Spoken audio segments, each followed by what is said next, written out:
आज के इस महत्वपूर्ण वीडियो में हम डिस्कस करने वाले हैं मध्य प्रदेश की संस्कृति और साहित्य से संबंधित 100 महत्वपूर्ण प्रश्नों को। इससे पहले हमने मध्य प्रदेश के इतिहास से संबंधित 100 प्रश्नों को डिस्कस किया था। दोस्तों, इस सीरीज में हम लगभग हर यूनिट के 500 प्लस प्रश्नों को डिस्कस करेंगे, जिनसे प्रश्न लगभग सीधे ही एग्जाम्स में बन जाया करते हैं। तो चलिए बिना देर किए शुरू करते हैं। पहला प्रश्न है आज का, दुल्हादेव मंदिर। दुल्हादेव मंदिर कहाँ स्थित है? खजुराहो में स्थित है। निम्न में से कहाँ का किला जौहर कुंड, निम्नलिखित में से कौन सा किला जौहर कुंड के लिए प्रसिद्ध है? चंदेरी का किला। मजलागिरी नामक प्रसिद्ध जैन तीर्थ कहाँ स्थित है? बैतूल में। दोस्तों, सभी प्रश्न इंपॉर्टेंट है, ध्यान से सुनिएगा। निम्नलिखित में से कौन सा युग्म सुमेलित नहीं है? कुंवर चैन सिंह सीहोर से संबंधित है, सही है। बाजीराव प्रथम रावरखेड़ी से संबंधित है, सही है। मोती महल खंडवा में है, गलत है। बादल महल रायसेन में है, सही है। दोस्तों, मोती महल खंडवा में नहीं है, ये वाला गलत है। निम्नलिखित में से दादाजी दरबार कहाँ पर स्थित है? खंडवा में स्थित है। होशंग शाह का मकबरा किसके लिए प्रसिद्ध है? संगमरमर से बनी भव्य इमारत के लिए। दोस्तों, याद रखिएगा, होशंग शाह का मकबरा भारत में बनी सर्वप्रथम इमारत जो संगमरमर से बनी है, इसलिए जाना जाता है। निम्नलिखित में से सूर्य मंदिर कहाँ स्थित है? मगखेड़ा में। भारत का एकमात्र स्थान जहां संयुक्त शिवलिंग है, ओंकारेश्वर। बीना वादक की गुफा कहाँ स्थित है? पंचमढ़ी में। पीसनहारी का मंदिर कहाँ स्थित है? उदयपुर में। काजल रानी की गुफा कहाँ स्थित है? ओंकारेश्वर में।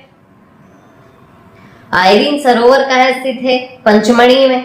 तारापुर दरवाजा निम्नलिखित में से किस दुर्ग में स्थित है? दोस्तों, इंपॉर्टेंट प्रश्न है, याद रखिएगा, इस प्रकार का प्रश्न बनता है एग्जाम में। मांडू के दुर्ग में। तारापुर दरवाजा मांडू के दुर्ग में अवस्थित है, याद रखिएगा। भैंसदेही का प्राचीन शिव मंदिर किस जिले में स्थित है? भैंसदेही का प्राचीन शिव मंदिर किस जिले में स्थित है? बैतूल में। प्रसिद्ध पुरास्थल वैश्य टेकरी कहाँ स्थित है? उज्जैन में। मध्य प्रदेश के किस पर्यटन स्थल पर सिद्धनाथ घाट, भैरव घाट और नागर घाट स्थित है? नेमावर में। निम्नलिखित में से कौन सी गुफा भीमबेटका गुफाओं के समान है? मृगेंद्रनाथ की गुफाएं।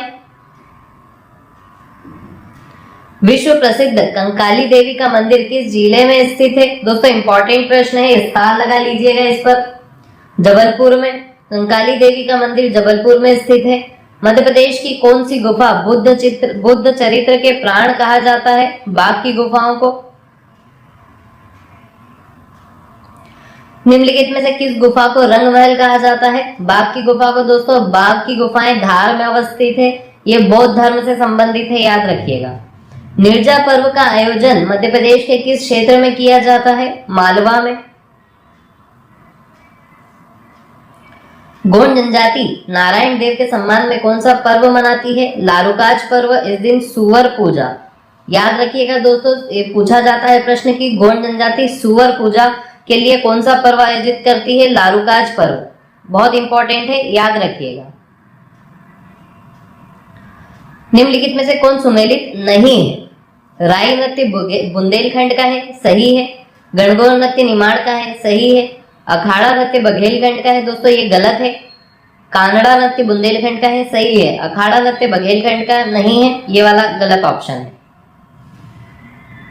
निम्न में से कौन सा नृत्य मालवा क्षेत्र का नहीं है? आड़ा खड़ा नृत्य मालवा का नहीं है, दोस्तों याद रखिएगा, इंपॉर्टेंट प्रश्न है। बधाई नृत्य निम्नलिखित में से किस क्षेत्र से संबंधित है? बुंदेलखंड से। भगोरिया नृत्य किस जनजाति द्वारा किया जाता है? भील जनजाति द्वारा। कलंगी तुर्रा किस क्षेत्र का प्रमुख गायन है? निमाड़ का। दोस्तों, ये आईएमपी है, अभी पिछले साल की एमपीपीएससी के एग्जाम में भी पूछा गया प्रश्न है। निम्नलिखित में से कौन सा नृत्य वर्षा ऋतु से संबंधित है? इंपॉर्टेंट प्रश्न है दोस्तों, वर्षा ऋतु से संबंधित नृत्य कौन सा है? कर्मा नृत्य। दुलदुल घोड़ी लोकगीत किस जनजाति से संबंधित है? सहरिया जनजाति से। मध्य प्रदेश का राजकीय नाट्य कौन सा है? मार्च। कौन सी जनजाति दशहरे का त्योहार नहीं मनाती है? बेगा जनजाति। कुरकुओं द्वारा कौन सा नृत्य किया जाता है? चटकोरा नृत्य किया जाता है।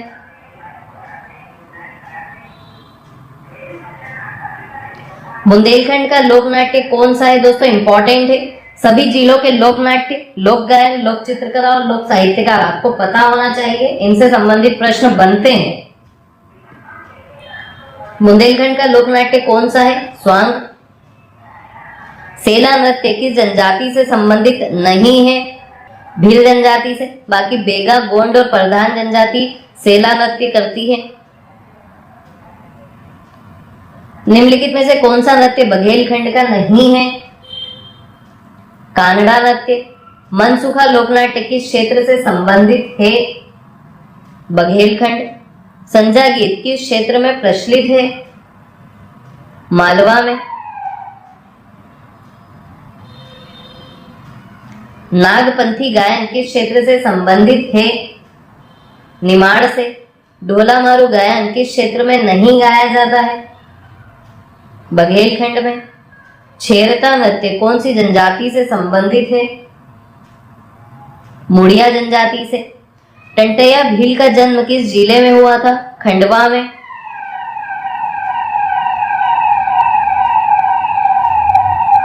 इंडियन रॉबिनहुड की उपाधि अंग्रेजों ने किस जनजातीय व्यक्तित्व को दी थी? दोस्तों इंपॉर्टेंट प्रश्न है, स्टार लगा लीजिएगा इस प्रश्न पर।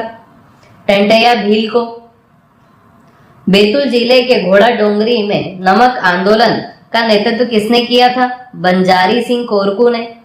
टंटैया भील पुरस्कार किस क्षेत्र में दिया जाता है? खेल के क्षेत्र में। निमाड़ के रॉबिनहुड के नाम से किसे जाना जाता है? दोस्तों अगेन इंपॉर्टेंट प्रश्न है, याद रखिएगा। निमाड़ के रॉबिनहुड के नाम से भीमा नायक को जाना जाता है। 1857 ईस्वी में अम्बापानी के युद्ध में महत्वपूर्ण भूमिका किसने निभाई थी? दोस्तों ये भी इंपॉर्टेंट प्रश्न है। मध्य प्रदेश का 1857 की क्रांति से संबंधित कोई भी प्रश्न हो हमारे लिए वो बहुत महत्वपूर्ण है। तो प्रश्न है 1857 की क्रांति में अम्बापानी के युद्ध में महत्वपूर्ण भूमिका किसने निभाई थी? भीमा नायक ने। मध्य प्रदेश की काष्ठ शिल्प का विकास किन जनजातीय क्षेत्रों में हुआ है?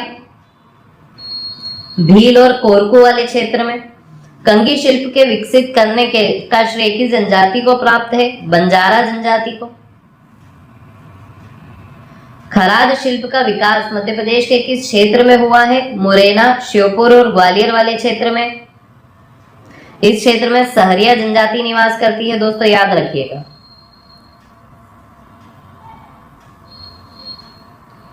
टेराकोटा शिल्प का विकास किस जिले में हुआ है?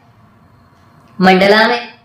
बेरुगढ़ नाम से कौन सी शिल्पकला देश विदेश में प्रसिद्ध है? छिपा शिल्पकला। इंपॉर्टेंट प्रश्न है दोस्तों, ये इस पर स्टार लगा दीजिएगा। सुपारी पर मूर्तियां किस जिले में बनाई जाती है? रीवा में। सुरेती भित्ति चित्रकला किस क्षेत्र से संबंधित है? बुंदेलखंड से। निम्नलिखित में से कौन सुमेलित नहीं है? इंपॉर्टेंट प्रश्न है दोस्तों। चर्म शिल्प शहडोल में सही है। बटुआ शिल्पकारी भोपाल में सही है। बाघ हस्तशिल्प धार में सही है।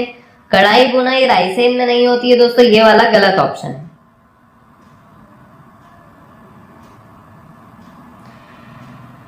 तिलंगा चित्रकला किस क्षेत्र में प्रचलित है? तिलंगा चित्रकला किस क्षेत्र में प्रचलित है? बघेलखंड के क्षेत्र में। बाबा डीके किस क्षेत्र से संबंधित है? रंगकर्मी। बांस शिल्पकला किस क्षेत्र में प्रचलित है? दोस्तों इंपॉर्टेंट प्रश्न है, बांस शिल्पकला किस क्षेत्र में प्रचलित है? तो झाबुआ और मंडला वाले क्षेत्र में। गुड़िया शिल्पकला किस क्षेत्र में प्रचलित है? ग्वालियर में। मंगलूर टाइल्स हस्तशिल्प का संबंध किस क्षेत्र से है? इंपॉर्टेंट प्रश्न है दोस्तों, मंगलूर टाइल्स हस्तशिल्प का संबंध किस क्षेत्र से है? बालाघाट से। निम्नलिखित में से कौन सी बघेलखंड की लोक चित्रकला नहीं है? अगेन इंपॉर्टेंट प्रश्न है दोस्तों। निम्नलिखित में से कौन सी बघेलखंड की लोक चित्रकला नहीं है? जिरोती, ये बघेलखंड की नहीं है, बाकी कोहबर, नेवरा नमे और तिलंगा बघेलखंड की लोक चित्रकला है, याद रखिएगा। चोमल और बटुआ के निर्माण के लिए कौन से जिले प्रसिद्ध हैं? चोमल और बटुआ के निर्माण के लिए कौन से जिले प्रसिद्ध हैं? धार और झाबुआ। निम्नलिखित में से कौन से जिले में गोंडी भाषा नहीं बोली जाती है? निम्न में से कौन से जिले में गोंडी भाषा नहीं बोली जाती है? बैतूल में नहीं बोली जाती है, जबकि होशंगाबाद, छिंदवाड़ा और डिंडोरी में बोली जाती है। कौन सी जनजाति स्वयं को कोयत्तर कहती है? इंपॉर्टेंट प्रश्न है दोस्तों, जनजातियों से रिलेटेड प्रश्न भी एग्जाम्स में बहुत सारे बनते हैं। कौन सी जनजाति स्वयं को कोयत्तर कहती है? गोंड जनजाति, याद रखिएगा। निम्नलिखित में से कौन सी गोंड की उपजाति नहीं है? बिझावर गोंड की उपजाति नहीं है, जबकि परधान, नागरची और कोयला भूतीस गोंड की उपजातियां हैं। कौन सी जनजाति स्वयं को राजपूत के वंशज मानती है? भील जनजाति। दोस्तों भील जनजाति स्वयं को राजपूत का वंशज मानती है, याद रखिएगा। राजपंथा किस जनजाति के प्रमुख देवता हैं? भील जनजाति के। दोस्तों भील जनजाति के प्रमुख देवता के रूप में राजपंथा को माना जाता है, याद रखिएगा। बेगा जनजाति का पवित्र वृक्ष कौन सा है? साल का वृक्ष। गोहिया किस जनजाति की पंचायत का नाम है? या गोहिया से किस जनजाति की पंचायत को जाना जाता है? कोल जनजाति की पंचायत को गोहिया कहते हैं। मृतक सिडोली प्रथा कौन सी जनजाति में प्रचलित है? इंपॉर्टेंट प्रश्न है दोस्तों, ये बहुत सारी एग्जाम्स में पूछा भी गया है। मृतक या सिडोली के नाम से कोरकू जनजाति के में जो मृतक के लिए प्रथा है वो सिडोली प्रथा के नाम से उसे जाना जाता है। बंजारा जनजाति किस धर्म से प्रभावित है? इंपॉर्टेंट प्रश्न, ये भी बहुत सारी परीक्षाओं में पूछा गया है। दोस्तों बंजारा जनजाति जो है वो सिख धर्म से प्रभावित है। बंजारा जनजाति सिख धर्म से प्रभावित है, याद रखिएगा। खेरवार जनजाति का निवास स्थान कौन सा है? छतरपुर और पन्ना। छतरपुर और पन्ना वाला स्थान गोंड खेरवार जनजाति के लिए का निवास स्थान है। कौन सी जनजाति स्वयं को भीलों का छोटा भाई कहलाने में गौरव का अनुभव करती है? सहरिया जनजाति। सहरिया जनजाति दोस्तों, सहरिया जनजाति के बारे में कुछ फैक्ट्स देख लेते हैं। ये मुख्यतः राजस्थान की जनजाति है। यह मध्य प्रदेश के भिंड, मुरैना, ग्वालियर, श्योपुर, शिवपुरी वाले एरिया में मुख्यतः निवास करती है। एक प्रश्न ऐसा भी बनता है कि कौन सी जनजाति मध्य प्रदेश और राजस्थान की सीमा का निर्माण करती है? तो सहरिया जनजाति करती है। और नदी पूछे तब चंबल नदी करती है। ढाना क्या है? इंपॉर्टेंट प्रश्न है दोस्तों, ढाना क्या है? तो भारिया जनजाति के गांव को ढाना कहा जाता है। मुंडा जनजाति के युवा ग्रह को किस नाम से जाना जाता है? मुंडा जनजाति के युवा ग्रह को किस नाम से जाना जाता है? इंपॉर्टेंट प्रश्न है, गति ओरा के नाम से।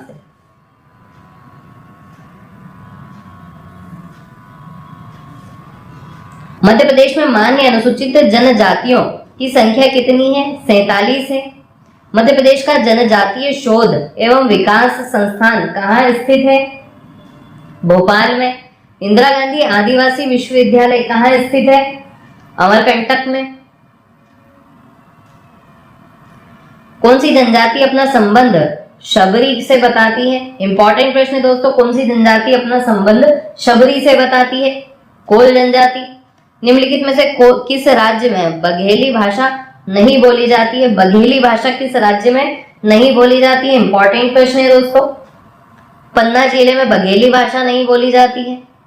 निम्नलिखित में से किस जिले में ब्रज भाषा नहीं बोली जाती है? इंपॉर्टेंट प्रश्न है दोस्तों, निम्न में से किस जिले में ब्रज भाषा नहीं बोली जाती है? झाबुआ जिले में। भिंड, मुरैना, ग्वालियर में ब्रज भाषा बोली जाती है। शतक काव्य के अग्रदूत किसे माना जाता है? भर्तहरि को। भारतीय मिल्टन के नाम से किसे जाना जाता है? भवभूति को। वेश्यवाणी कवि चक्रवर्ती की उपाधि से किसे सम्मानित किया गया है? बाणभट्ट को। रीति काव्य के प्रवर्तक किसे माना जाता है? दोस्तों इंपॉर्टेंट है, रीति काव्य का प्रवर्तक केशव दास को माना जाता है। इनमें से कौन सी कृति पद्माकर द्वारा लिखित नहीं है? इंपॉर्टेंट प्रश्न है, इनमें से कौन सी कृति पद्माकर द्वारा लिखित नहीं है? विज्ञान गीता इन्होंने नहीं लिखी, जबकि जगत विनोद, प्रबोध पचासा, अलीजा प्रकाश पद्माकर द्वारा लिखित रचनाएं। वाल्मीकि द्वारा रचित रामायण का भाषानुवाद राम रसायन के नाम से किसने किया है? पद्माकर ने किया है। मध्यकाल के साहित्यकारों में किसे सम्मिलित नहीं किया जाता है दोस्तों? मध्यकाल के साहित्यकारों में किसे सम्मिलित नहीं किया जाता है, ये बताना है हमें। भवभूति को, दोस्तों भवभूति को मध्यकालीन साहित्यकार में नहीं सम्मिलित किया जाता है, जबकि भूषण पद्माकर और केशव दास को सम्मिलित किया जाता है। निम्नलिखित में से कौन सी कृति बालकृष्ण शर्मा नवीन की नहीं है? विपात्र, उर्मिला, अपलक और हम विश्वाई जन्म के ये तीनों रचनाएं बालकृष्ण शर्मा नवीन की है, विपात्र नहीं है। एक साहित्यिक डायरी किसकी कृति है? गजानन माधव मुक्तिबोध की। कल्पना नामक पत्रिका का संपादन किसके द्वारा किया गया है? भवानी प्रसाद मिश्र के द्वारा। निम्नलिखित में से कौन सी कृति भवानी प्रसाद मिश्र की नहीं है? दोस्तों इंपॉर्टेंट है, हमें सभी साहित्यकार की कृतियों के नाम पता होना चाहिए। कुमकुम भवानी प्रसाद मिश्र की कृति नहीं है, जबकि गीत फरोश, बुनी हुई रस्सी और चकित है दुख भवानी प्रसाद मिश्र की रचनाएं हैं। वसुधा पत्रिका का संपादन किसके द्वारा किया गया है? हरिशंकर परसाई के द्वारा। निम्नलिखित में से कौन सी कृति शरद जोशी की है? इंपॉर्टेंट प्रश्न है। अंधों का हाथी।